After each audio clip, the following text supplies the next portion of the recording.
on Canvas so you have it in writing too, but just a reminder that Friday we do not meet for class. I'm going to get into this lecture and finish a bit of it, and then we'll stop at some point and so I can explain the next in-class exercise, and then you guys can form groups for that. Okay? All right, so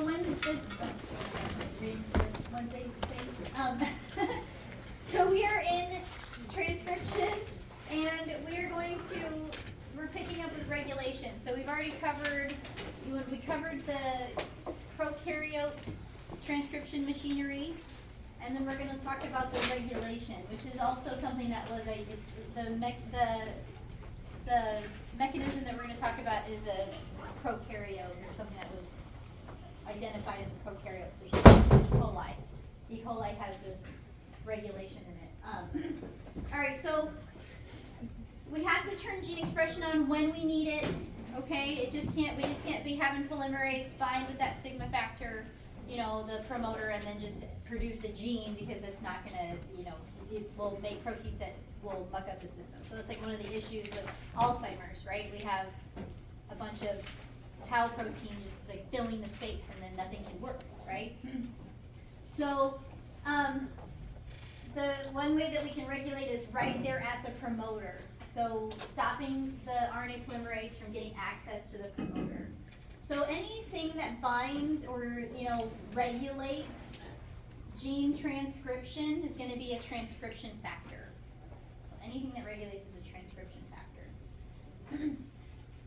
So we can have a couple of different regulators, regulating transcription factors. There are repressors that essentially block the binding of the RNA polymerase, or the translocation or movement of the RNA polymerase down the gene, reading it and all that stuff. And then there's the enhancers or activators. Activators are things that actually help RNA polymerase bind, release any roadblocks that are in the way, and that. So you've probably seen this a few times, but it's always good. It's one of those things that it's repetitive, and you see it again, and you might pick up or something. There's a little light bulb that might go on each time you see it. But this is the lac operon. So the lactose operon is in E. coli. Let me give you some background though, just to put it in perspective. So there are microbes that, glucose can be metabolized right away. Like everything is, if you have a mixture of food and there's glucose and there's lactose, your microbes are probably going to metabolize the glucose first. There is then this really cool mechanism where the microbes will switch over and then they'll start to metabolize lactose. And one of the ways you can regulate that is, there's other mechanisms. I'm not trying to make this super complicated, but there are other mechanisms involved where the cell will switch on transcription machinery, because glucose is used up and lactose is available or something like that.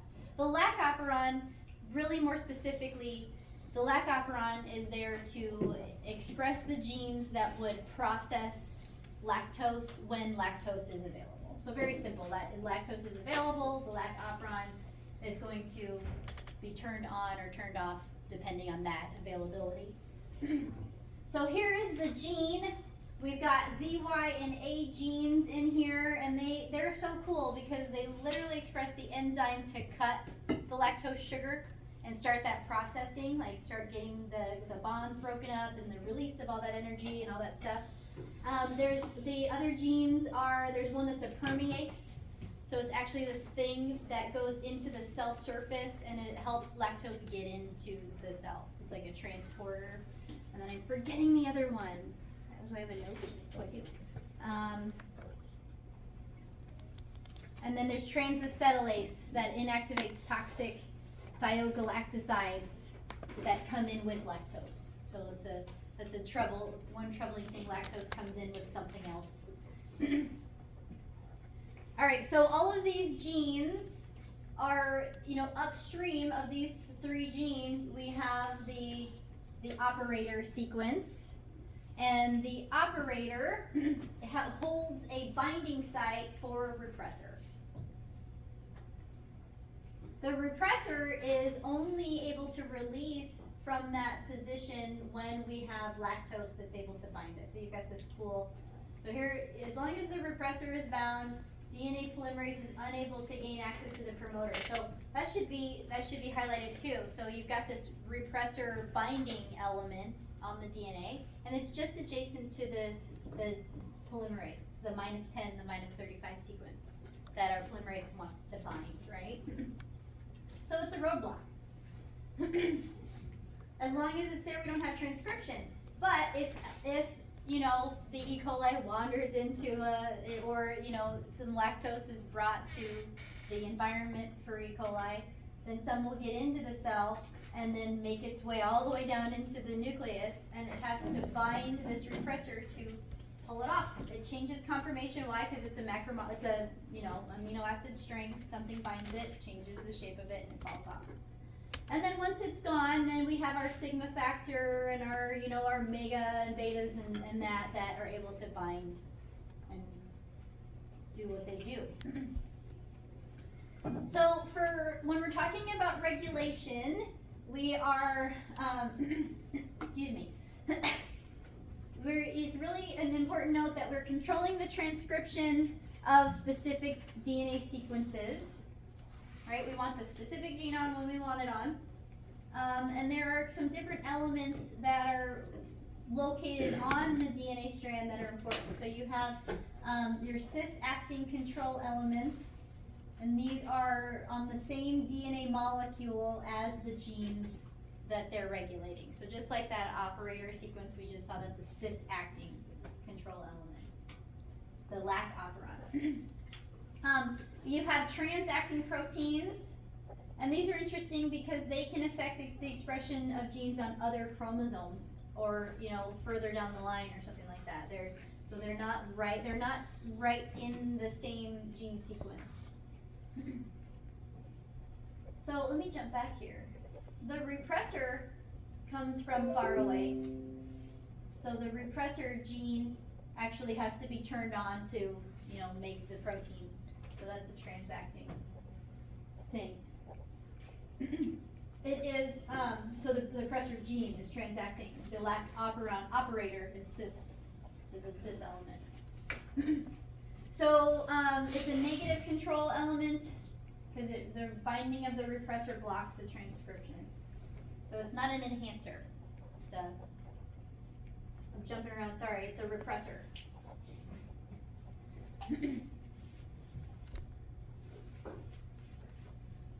Okay, so let's look at a positive one. So a positive control or activator enhancer is found with this mechanism with adenylyl cyclase and cyclic AMP and CAP, which is a catabolite activator protein. So this little set right here, this is actually involved in that cross talking between, you know, that it's the decider that helps a microbe decide, okay, is it time to use glucose or is it time to use lactose?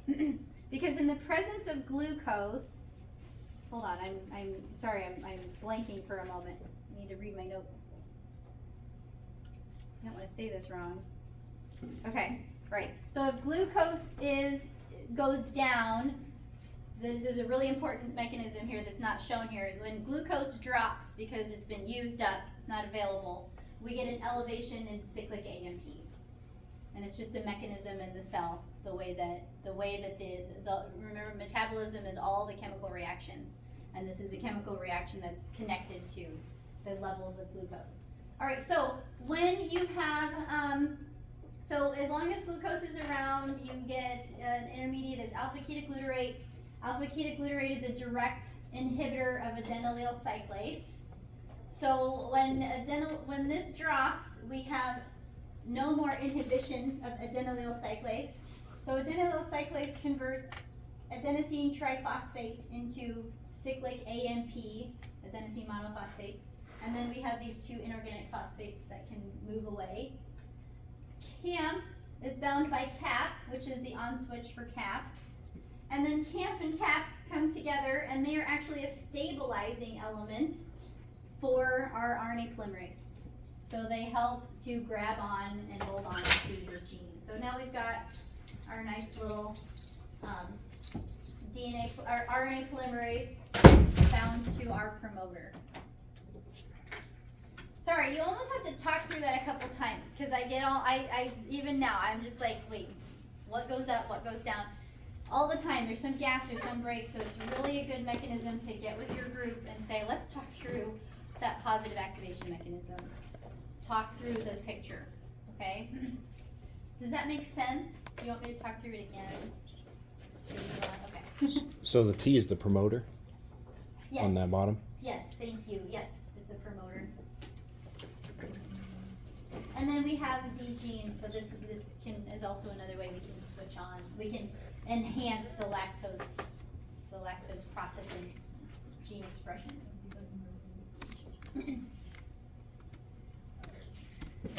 All right, so that we were very prokaryote specific there for a second. Very important mechanisms to understand. One point I do want to make is that, like, while we're talking about things in the prokaryote, don't forget that some of the same principles will apply in a eukaryote gene too, right? So we can you got to enhance. Sometimes you have to shut down genes also in eukaryote. There are actually 3. Now in the eukaryotes, of course, it's going to be a little more complicated. There are 3 RNA polymerases that will transcribe different classes of genes. So that's one level of regulation right there. Is you have a specific RNA polymerase for a specific set of genes. So the RNA polymerases, in order to be regulated, they interact with, it's not, we have that polymerase, but it has to interact with other transcription factors to initiate and regulate transcription. Remember that transcription is taking place also on chromatin. What do we mean by that? We mean it's DNA and protein together. So there's another level of regulation, and that is getting the DNA off of those histones too, right? Cool. So this is a nice table, excuse me, that lists off, some of the RNA polymerases, then the types of genes that they are responsible for. So for example, RNA polymerase 3 is the one that transcribes tRNA and 5S ribosomal RNA. It's involved in some of our snRNAs, our little ribozymes that are cutting things. RNA polymerase 2 we're going to focus on a little bit more, and that one is the main mRNA transcriber, and then microRNAs and those long non-coding RNAs too is RNA polymerase 2. One is like one we've got one thing on the list here, and it's the smaller pieces, variable sizes of ribosomal RNAs. Remember they're kind of compartmentalized in the nucleus too, right? There's a specific spot in the nucleus where ribosomal RNAs are produced. And then don't forget, the table does highlight that we have the mitochondrial genes have their own, there's a mitochondrial RNA polymerase in the mitochondria, and for plants or photosynthesis organisms, then the chloroplast has its own RNA polymerase too. So it's really interesting. All right, so the RNA polymerases, they can have with 12 to 17 different subunits, so that the prokaryote was kind of cool because you had like the 2 that were identical. There was like 4, 5, 6 if you counted the sigma factor 2. And then this one has like 12 or 17 different individual chains of amino acids that fold to give us a complex protein, a really intricate protein complex. So there are actually, within that, there are 9 conserved subunits. What does that mean? That means that like of the 3 different types, there's like an identical subunit. They all use the same folded protein. There's at least 9 of them. 5 of them are related to the RNA polymerase that we saw in the prokaryote. So it's kind of a neat connection. So So here's a nice little picture of them. So you've got your prokaryote, very simple. You almost can see the prokaryote structures, very similar structures right here in the white, in the eukaryote, the eukaryotic RNA polymerase, but then there's a lot more going on. There are a lot more polypeptide chains in there. So we're gonna focus on the RNA polymerase II transcription for a minute. Remember that this is for coding mRNA, so of course this is one, mRNA and that stuff is kind of the beginning of our exploration, trying to understand how this all works. So this is going to require some initiation factors that are not within that polymerase itself. So there are other additional, just like we saw the activator and the repressor in the prokaryote, we're going to see we have proteins like that here too. So let's see, about 10% of the genes in the human genome encode sorry, I skipped over one bullet. Those proteins that help the eukaryotic RNA polymerase do what it's doing, we're gonna call them the general transcription factors for polymerase II specific. So general transcription factors. That's kind of a funny way to name it, right? It's the general transcription factors for the polymerase II. I like to just remember, doesn't mean it's the most important thing, right? Because there are other polymerases and there are other transcription factors for that too. Okay, so, oh my goodness, I forgot my little bowl of stuff. I'm having like attention deficit today, but general transcription factors is on your list of things that you might make your PowerPoint about. Okay, so, so 10% of the genome is coding for these transcription factors. Isn't that interesting? So like 10% of the genome is going to code for the transcription factors. So these are pretty important.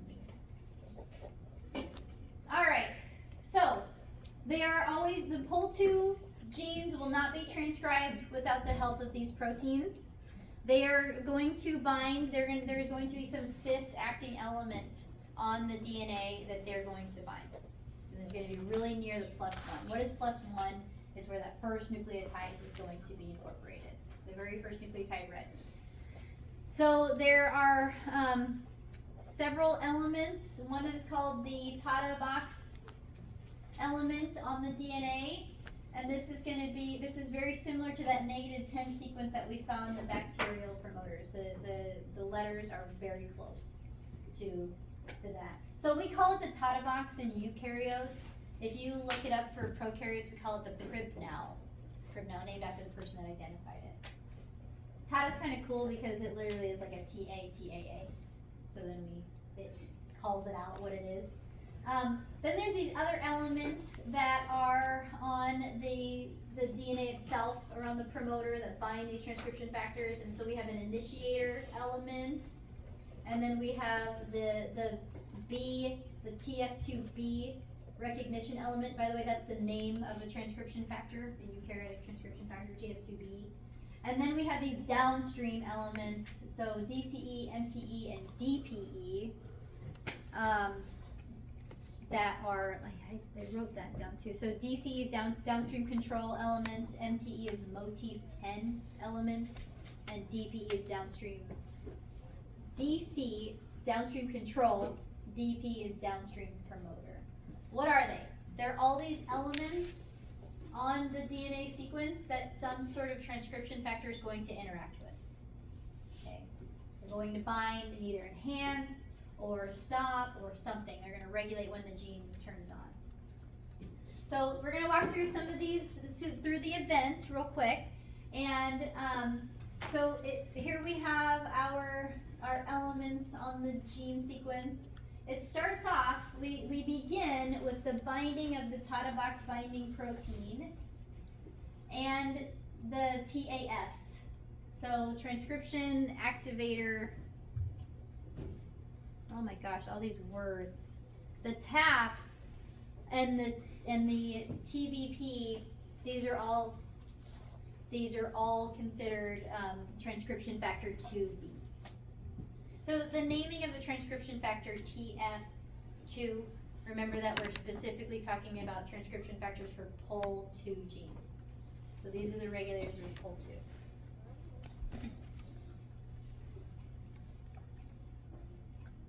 All right.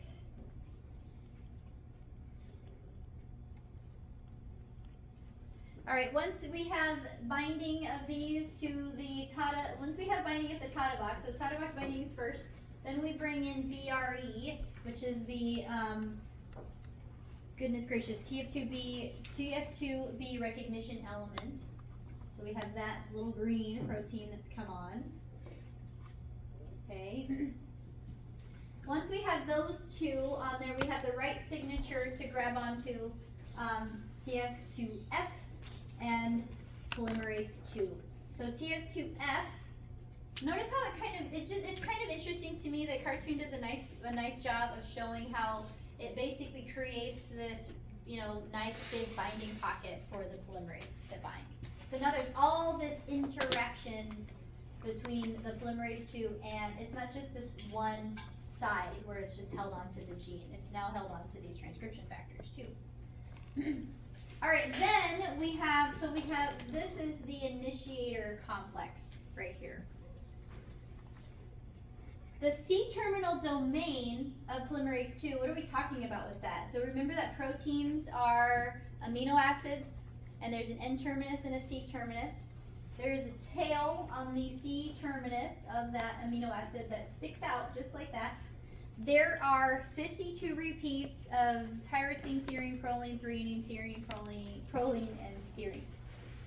So 52 repeats of that sequence, and that's important. So what can we do with amino acid side chains? We can modify them, right? We can. They have chemical functional groups that can be reacted with. So they go through modification. They're modified, so the next thing to come on are the TF2E and the TF2H. TF2H is a modifier of the C-terminal domain of polymerase 2. So it modifies the, it changes the state of the C-terminal domain, phosphorylates, and all of that, so that it will change, the polymerase 2 will change its conformation, and then what happens? When we modify even just those few nucleotides, those few amino acids, then we change the shape of the polymerase 2, and we change it such that it lets go of all the stuff it's holding on to. Okay. All right, so before we forget about this though, it's not done yet. We have there is an additional factor that helps out, and that's the mediator. Okay, the mediator complex, look at this, how it kind of hugs the entire thing, and look at how it brings it brings the C-terminal domain into the vicinity of H, and it's like the collection of all these transcription factors that actually puts on those phosphate modifications. Okay. So we have the phosphorylation of the C-terminal domain, and then we have initiation of gene transcription. Isn't that so complex? That's really complex, right? Yeah. So in order for a POL2 gene to be transcribed, you gotta have 1, 2, 3, 4, 5, 6, 7, 8, 9. You gotta have all these genes expressed, making the proteins. They gotta be available. They gotta be not broken, right? And then you have transcription of these genes. So it's kind of a neat thing. It's neat that it's like that. All right. Let me think about this. So where are we? What time is it? I want to give you guys a little time to talk to each other.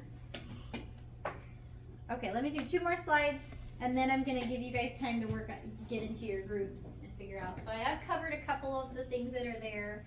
I might need to borrow some paper and write some things on the paper so you can pick your element.